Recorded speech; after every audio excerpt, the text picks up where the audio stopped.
નમસ્કાર, સ્વાગત છે આપનું ડીટીવી ન્યૂઝમાં। લોકસભાની ચૂંટણીને લઈ આમ આદમી પાર્ટીના ડેડિયાપાડાના ધારાસભ્ય અને ભરૂચ લોકસભાના ઉમેદવાર ચૈતર વસાવાનો દાહોદ જિલ્લામાં હુંકાર।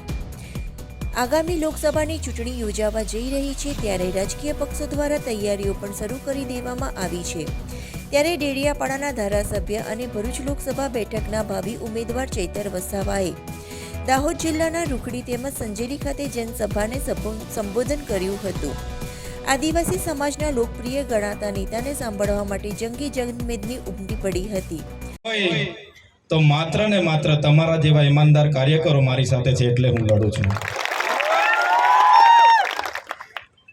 એક મેસેજ થકી તમે દૂર દૂરથી પોતાના ખિસ્સાના 500 રૂપિયા અને 1000 રૂપિયાનું ડીઝલ પેટ્રોલ નાખીને જે તમે આવી જાઓ છો અમને સાંભળવા માટે, અમને સહકાર આપવા માટે।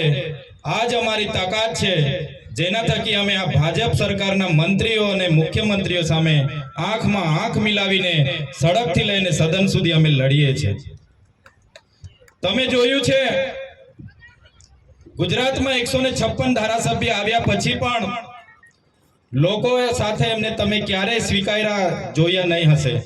લોકો નારાજ છે। ગુજરાતની જનતા શરૂઆત હતી આપણી પહેલી ચૂંટણી આમ આદમી પાર્ટી 2022માં જ્યારે પૂરા ગુજરાતમાં લડી, તમે ને અમે પહેલી ચૂંટણી લડતા હતા છતાં એ સમગ્ર ગુજરાતમાંથી આપણને 41 લાખ મત મળ્યા।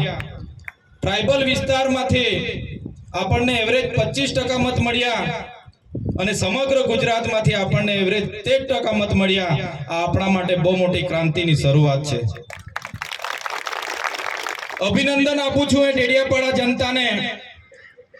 તમારા જેવા આદિવાસી વિસ્તારમાંથી દિવાળી પછી અંકલેશ્વર, ભરૂચ, વડોદરા કામે જતા અમારા વિસ્તારના લોકોએ જ્યારે વિધાનસભાની ચૂંટણી હતી, પહેલી વાર ઝાડુનું નિશાન હતું છતાં એ લોકો દૂર દૂરથી કામેથી આવ્યા, મશીનમાં ચૈતરભાઈનું ઝાડુ હોદ્યું અને 1,03,400 મત આપીને લીડથી મને ચૂંટાવ્યો છે।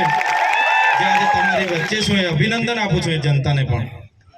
અનેક નેતાઓને દબાવ વાપરો છો એટલો પાવર તમારી પાર્ટીમાં વાપરો અને એના લોકોના વિકાસના કામ કરો તો અમે તમને માનીએ।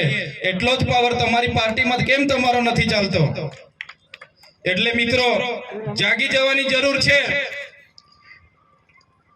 આઝાદીના 75 વર્ષ થયા છે। આટલો મોટો ગુજરાતમાં ને દેશમાં આદિવાસી સમાજ વસે છે। આજે એ લોકો અમૃત મહોત્સવ કાઢે છે, વિકસિત ભારત સંકલ્પ યાત્રા કાઢે છે। આ પોલીસ વાળા મિત્રોને ખબર છે, બિચારાઓને જપન નથી। બંદોબસ્ત ને બંદોબસ્ત, આ પ્રોગ્રામ પતે એટલે પેલો પ્રોગ્રામ, પેલો પતે એટલે પેલો પ્રોગ્રામ ચાલુ જ છે। શ્રેષ્ઠ ભારત, એક ભારત। તો આઝાદીના 75 વર્ષ થઈ ગયા।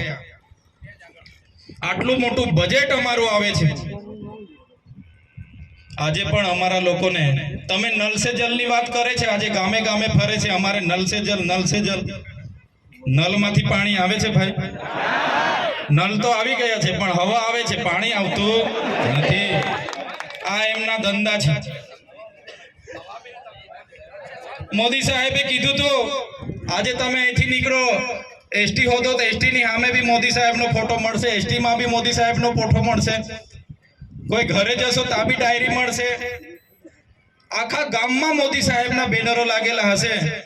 ઝાંઝરામાં બેસો ને ત્યાં બી શૌચાલયમાં ફોટો હશે। તો તમારી આટલી બધી લોકપ્રિય પાર્ટી છે તો આવો ને મેદાનમાં લડો અમારી સામે, ખબર પાડીએ અમે। સભાને સંબોધન કરતા આદિવાસી સમાજ સાથે થતા અન્યાય સામે ચૈતર વસાવાએ ચિંતા વ્યક્ત કરી હતી અને જણાવ્યું હતું કે આદિવાસી સમાજ મૂળ માલિક છે। આજે પણ કેટલાય લોકો અંગ્રેજોની જેમ રાજ કરે છે। આદિવાસી સમાજને એક થવાની જરૂર છે તેમજ આદિવાસી સમાજના માન સન્માનની વાતો તેમજ આદિવાસી સમાજના લોકો સાથે થયેલા અત્યાચારની પણ કેટલીક વાતોનું વર્ણન કરાયું હતું અને સમાજના અધિકારો અને સમાજમાં શિક્ષણનું સ્તર ઊંચું લાવવાની વાત સાથે આદિવાસી સમાજ એક થાય તેવું આહવાન પણ કર્યું હતું। સાથે જ ભરૂચ લોકસભા બેઠક માટે ચૈતર વસાવાનું નામ જાહેર થયું છે ત્યારે તે બેઠક ઉપર નરેન્દ્ર મોદી, રાહુલ ગાંધી કે મુમતાઝ પટેલ પણ ઉમેદવારી નોંધાવે તો પણ ચૈતર વસાવાને હરાવી શકે તેમ નથી તેવી ખુલ્લી ચેલેન્જ પણ આપી હતી। અરવિંદ કેજરીવાલજી અને ભગવત માનજીની સૂચનાથી આજે અમે દાહોદ લોકસભાની મુલાકાતે આવ્યા છે અને આવનાર જે 2024ની લોકસભા છે એમાં ઇન્ડિયા ગઠબંધન એલાયન્સ થયું છે ત્યારે દાહોદ લોકસભા આમ આદમી પાર્ટીએ માગણી કરી છે ત્યારે આજે અમે એનાલિસિસ કરવા માટે આવ્યા છે. દાહોદ લોકસભામાંથી 3 જેટલા ઉમેદવારો નામો અમારી પર આવ્યા છે અને આવનાર લોકસભા લડવા એમની ઈચ્છા પણ છે. ત્યારે ચોક્કસપણે દાહોદ લોકસભામાં જે રીતે અમને 3.5 લાખથી પણ વધારે મત વિધાનસભામાં મળ્યા છે ત્યારે બીજા ક્રમાંકે અમે છે અને મજબૂત અમે છે. આજે તમામ કાર્યકરોને તમે જોઈ શકો છો, બધાએ દાહોદ લોકસભા લડવા માટે ઈચ્છા વ્યક્ત કરી છે અને લડવું જ જોઈએ એવી બધાએ માંગ પણ કરી છે. ત્યારે ચોક્કસ 2024ની દાહોદ લોકસભા ઇન્ડિયા ગઠબંધનમાં આમ આદમી પાર્ટીના મજબૂત ઉમેદવાર હશે અને અમે પૂરા તાકાતથી એ ઉમેદવારને જીતાડવા માટે દાહોદ અમે મહેનત કરીશું. સર, આપને જેલવાસ દરમિયાન કેવો અનુભવ થયો સર? જેલ તો જેલ હોય છે, જેલ કોઈ દુશ્મનને પણ ના થાય અને મારે વિશેષ કડવો અનુભવ એટલે જ માટે થયો કે મને જેલ કરતાં મારા ધર્મપત્ની, મારી 2 બહેનો, મારા જમાઈ, મારા પીએ બધાને આ લોકો ઉચકી ગયા અને 94 દિવસ જેવા રાખ્યા.